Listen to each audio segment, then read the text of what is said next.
BJP మీ కూటమిలో చాలా స్పష్టత ఇచ్చాడు. రామ్ కుమార్ గారికి ఆ స్పష్టత రావట్లేదు.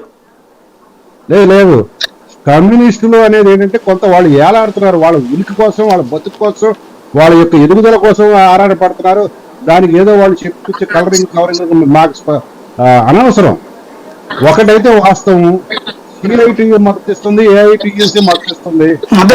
నడుపుతోంది ఏఐటియుసి అంటే ఎవరో కాంగ్రెస్ కదా, CPI, INTUC Congress, INTUC sorry AITUC CITU వాళ్ళు ఇచ్చినంత మాత్రాన ఇప్పుడు ఒక కమ్యూనిస్టులు నేరుగా ఒక కార్యకర్తలు దోకలేరు కదా. ఇప్పుడు మళ్ళీ వాళ్ళపై చేతకాలు వస్తాయి కదా ప్రజలకి, వీళ్ళు కావాలని ఎన్నికల సమయంలో రెచ్చగొట్టారనేది.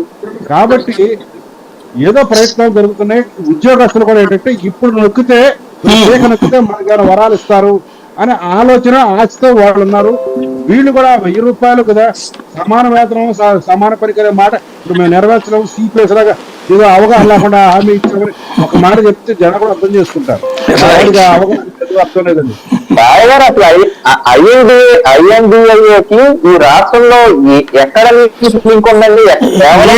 తెలుగుదేశంతో చేరితే ఐఎన్డిఏ 3 పార్టీలు అవుతుందండి, కాంగ్రెస్, సిపిఐ, సిపిఎం. మీరు కనుక వెళ్ళకపోతే అప్పుడు తెలుగుదేశం చేరదో తెలియదు, కానీ కాంగ్రెస్ కమ్యూనిస్టులు అయితే దాంట్లో కలిస్తే కనుక ఎన్డీఏ కూటమి అయిపోద్ది. ఏం చేయగలుగుతాయి గారు వాళ్ళ ముగ్గురు కలిసి ఈ రాష్ట్రంలో? ఇప్పుడు తెలుగుదేశంతో కాబట్టి అసలు ఈ రాష్ట్రంలో వాళ్ళు తెలుగుదేశంతో చేరితే ఇప్పుడు శాంతి ప్రసాద్ గారు చెప్పినట్టు చేరకపోవచ్చు, కానీ చేరితే తెలుగుదేశం మీరు కాదు జాతీయ స్థాయిలో పార్టీతో ఉండాలి కదా, వాళ్ళు ఉండాలనుకుంటారు కదా. కమ్యూనిస్టు జాతీయ స్థాయి ఉంది సార్ వాళ్ళకి, ఇంకా సిపిఎంకి ఉంది, సిపిఐకి లేదు, సిపిఎంకి ఉంది. మొన్న సిపిఐకి పోయింది. అవును, సిపిఎం రాదు, వస్తున్నట్టు కదా. అంటే వీళ్ళతో బీజేపీ లేకపోతే వస్తానంటుంది సిపిఎం. అక్కడ చూడండి, తెలంగాణలో ఒకళ్ళు వెళ్ళారు, ఒకళ్ళు వెళ్ళలేదు.